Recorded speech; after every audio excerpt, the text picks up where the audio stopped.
Assalamualaikum warahmatullahi wabarakatuh. Yang terhormat kepada Profesor Dr. Bambang Sujarnoko MM dan Dr. Handes Alek MSI selaku dosen pengampu mata kuliah Elektronika Dasar 1. Perkenalkan, saya Nike Nila Dewi dengan NIM 2102101102045 dari kelas A akan mempresentasikan hasil praktikum saya mengenai osilator Hartley. Di sini saya akan menyampaikan tujuan, dasar teori, serta memperlihatkan rangkaian osilator Hartley yang telah saya buat.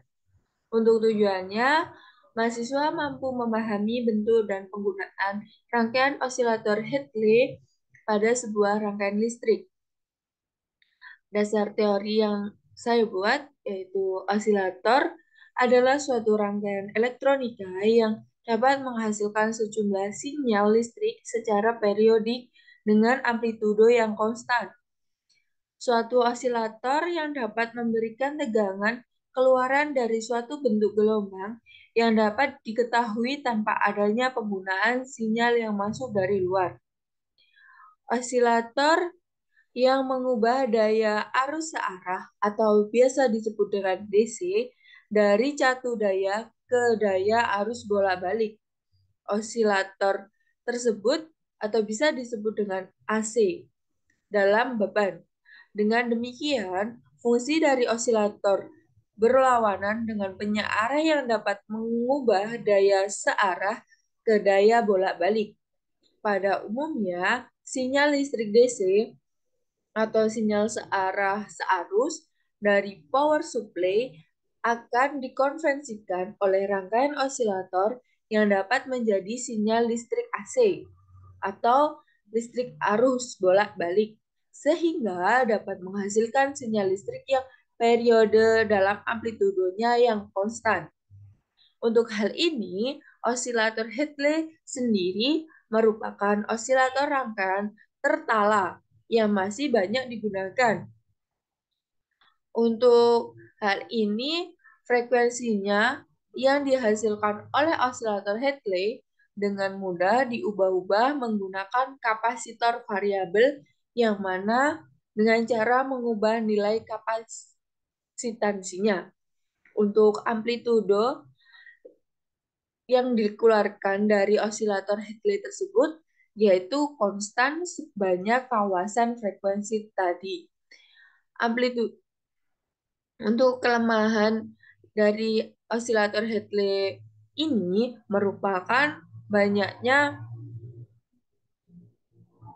mengandung harmonik jika diambil langsung dari penguat dan juga tidak dari rangkaian LC-nya. Osilator Hartley yang banyak digunakan di dalam frekuensi pemancar radio termasuk pada frekuensi modulasi antara 88 MHz sampai dengan 108 MHz. Untuk komponen yang atau alat yang saya gunakan yaitu inilah rangkaian yang telah saya buat. Untuk alat dan bahan atau alat dan komponennya yaitu ada osilator atau osiloskop, maaf. Power supply yang seharga 12 volt dan generator fungsi ada di sini sebanyak atau seharga 1 Hz sampai dengan 1100 Hz atau bisa disebut 999 Hz sama dengan 1000 kHz. Atau ada juga alat yang digunakan yaitu multimeter, juga resistornya seharga 10 k ohm, 11,9 k ohm, 47 k ohm, 1 k ohm, dan untuk kapasitornya yang digunakan 0,1 Fahrenheit, 0,01 Fahrenheit, 1,01 Fahrenheit, 10 N Fahrenheit, 150 N Fahrenheit, 20 N Fahrenheit, serta induktor yang digunakan yaitu 20 mH, 5 mH, 10 mH, dan 1 mH. Baik, di sini saya akan menjalankan dari rangkaian yang telah saya buat untuk osilator Hadley tersebut.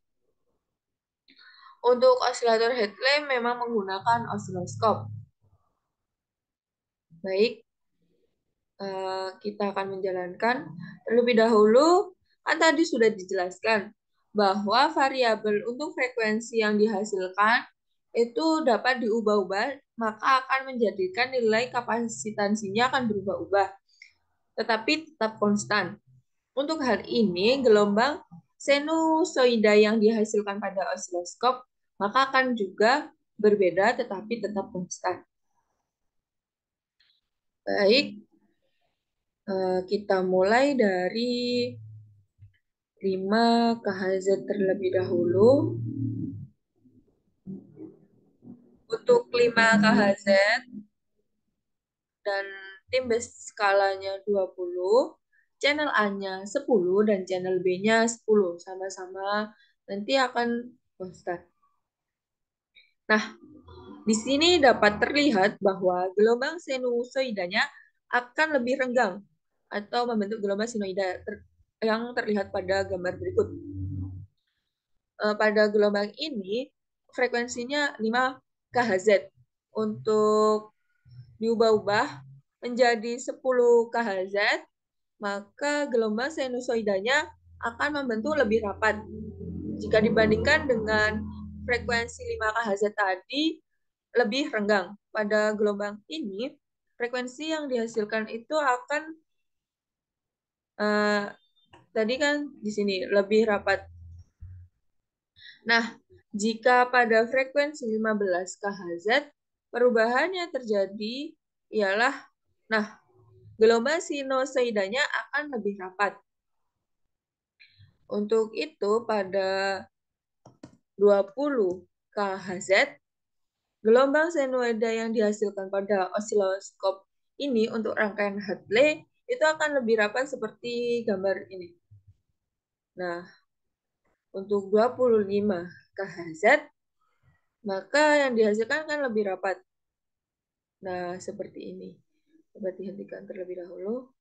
Nah, gelombangnya akan lebih rapat. Nah, untuk perbedaannya tadi dapat dilihat pada bahwa frekuensi jika diubah-ubah atau variabel frekuensinya diubah-ubah mulai dari 5 KHZ, 10 KHZ, 15 KHZ, 20 KHZ, serta ini bisa dilanjutkan pada 30 KHZ. Nah, jika 30 KHZ, maka gelombang sinusoidanya akan lebih rapat jika dibandingkan. Maka jika frekuensinya kecil, gelombang yang dihasilkan akan lebih renggang. Nah, jika frekuensinya yang dihasilkan frekuensinya lebih besar, seperti 30 KHZ, maka gelombang sinusoidanya akan lebih rapat. Nah, untuk hal ini, pada percobaan ini, bahwa frekuensi 5 KHZ, 10 KHZ, 15 KHZ, serta sampai dengan 25 KHZ menunjukkan bahwa pada tegangan DC maupun AC, pada keduanya sumbernya positif, maupun pada sumber negatif adalah sama atau tidak ada perbedaan, karena tidak ada tegangan DC yang ditambahkan ke rangkaian di atas dengan skala waktu menunjukkan 200 pikoS sampai div. Sudah sesuai dengan pada percobaan ini sudah sesuai dengan teori bahwa rangkaian atau osilator Hadley yang rangkaian tertala yang masih banyak digunakan itu memang sudah banyak seperti frekuensi pemancar radio termasuk gelombang frekuensinya 85 MHz sampai 108 MHz. Untuk hal ini dijelaskan bahwa memang jika frekuensinya kecil, maka pada gelombang sinusoidanya akan lebih renggang. Jika pada frekuensinya lebih besar, maka akan gelombang sinusoidanya lebih cepat. Sekian dari saya. Apabila ada salah kata, mohon maaf. Wassalamualaikum warahmatullahi wabarakatuh.